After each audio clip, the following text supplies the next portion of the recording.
Let's make something clear. You were not born to be anxious. You were not born to be depressed, confused, lost, or performing roles that keep you invisible to yourself. You were trained to become that. But here's what I want you to hear, right now.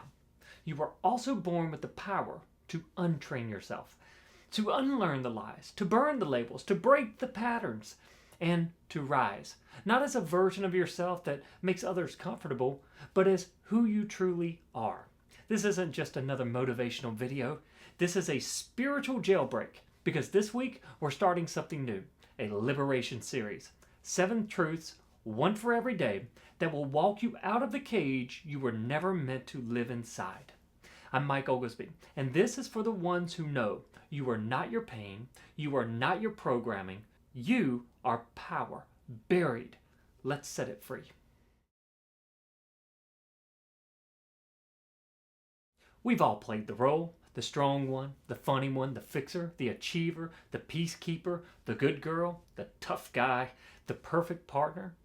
But those aren't identities. Those are survival strategies. And the tragedy isn't that you played the role. It's that you got so good at it, you forgot it was a role. When you were young, you weren't asked, who are you really? You were shown who to be. And that performance, rewarded with love, safety, and approval, became your prison. But the truth? You're not here to perform. You're here to embody. You're not here to be acceptable. You are here to be alive. The real you, the one under the armor, has never been lost. Just buried under expectations, under fear, under a mask that got glued to your soul. And today we rip it off. Not to rebel, not to rage, but to remember who you were before the world taught you who to be. Let's dismantle one of the most dangerous lies you've been carrying. I'm too much, I'm not enough, I'm hard to love. No, you're not. You were just forced to put on so much armor that love couldn't find you. Because here's the thing about emotional armor. It keeps the pain out, but it also keeps the love out. It keeps you protected, but it also keeps you isolated. Many of you are starving for connection while hiding behind walls. You don't feel known, not because you're unworthy of love, but because you've been taught that vulnerability is dangerous. So you keep the walls up. You shrink your truth. You smile when you're aching. But the version of you that performs your way through life can't receive real intimacy, because real intimacy can only touch what's true. So here's the invitation. Drop the armor, even if it's just a little. You don't need to be fully healed to let love in. You just need to be honest. Honest about your fear. Honest about your need. Honest about the part of you that's been hiding and hoping someone might knock loud enough to be let in. Let them in. But more importantly, let you out. There's something I need you to understand. The pain that shaped you is not the truth that defines you. You were never meant to become the wound. But somewhere along the way, your nervous system, your subconscious, your survival self made that pain part of your identity. You started to believe, I'm the anxious one. I'm the depressed one. I'm the broken one. No, you're not. You're the one who lived through it. But healing doesn't come from bypassing pain. It comes from no longer building your identity around it. Your trauma isn't your truth. Your coping isn't your character. Your sadness isn't your soul. You're not a walking wound. You are the healer. You are the witness. You are the one who said, this ends with me. Let the pain be what it was, a chapter, not the title of your life. We live in a world that loves labels. Anxious, depressed, ADHD, CPTSD, dysfunctional, codependent. And while labels can be helpful for understanding, they are destructive when mistaken for identity. You are not a label. You are not a disorder. You are not a malfunctioning machine. You are a divine being experiencing pain. You are a nervous system trying to stay safe. You are a soul that's been carrying more than it was meant to. Yes, naming the pattern can bring clarity, but becoming the pattern, that's what keeps you stuck.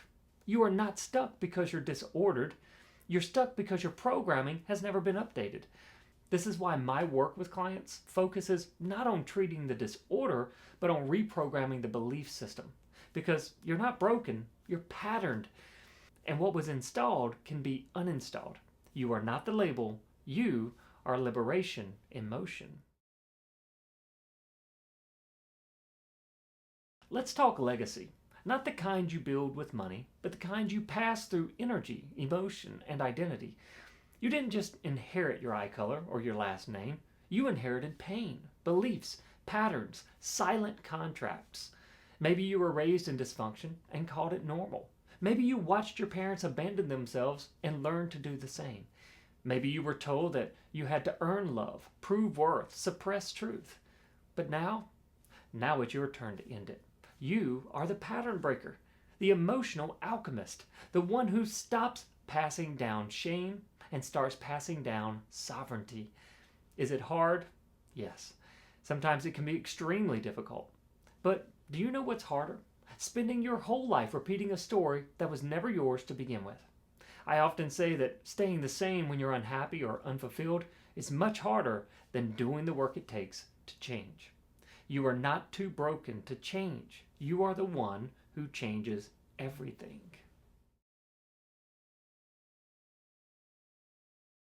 Here's the trap I see so many people fall into, believing they can't live their life until they're fully healed.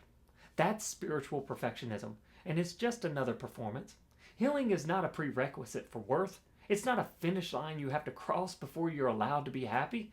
It's a process, a spiral, a devotion to yourself, not a destination. You don't need to be healed to love, to speak, to show up, to make money, to enjoy life, to be fully, unapologetically you. Stop waiting to be finished. You're already whole. Your wholeness just hasn't been fully expressed yet. So live. Dance while you're bleeding. Speak while you're trembling. Build while you're still becoming. Your life isn't on pause. It's waiting on your permission. The world has taught you to shrink, to tiptoe, to stay small enough that others feel safe. And so you've been dimming your truth, diluting your fire, hiding your strength beneath acceptable words and polite smiles. But that ends here, because your power was never the problem. Their discomfort was. You don't owe the world your smallness. You owe yourself your true self. And you know what power looks like? It looks like boundaries. It looks like truth without apology. It looks like choosing your peace over their projection. Stop shrinking. Start roaring. Because your voice isn't too much. It's just been too quiet for too long. And the world, it doesn't need more polished masks. It needs your fire. This is your liberation. This is your return. Not to the role, not to the wound, not to the label, but to the real you, the one beneath the armor, the one beyond the programming, the one who remembers what truth feels like in the bones. You are not too much. You are not behind. You are not broken. You are ready. You are powerful. You are free. So here's my question. Which truth sets something free inside you today? Which mask are you ready to burn? Which label are you done living under? This isn't just your awakening. It's your assignment. Because once you set yourself free, you give others permission to do the same. I'm Mike Oglesbee, and this is the Liberation Series. Welcome home.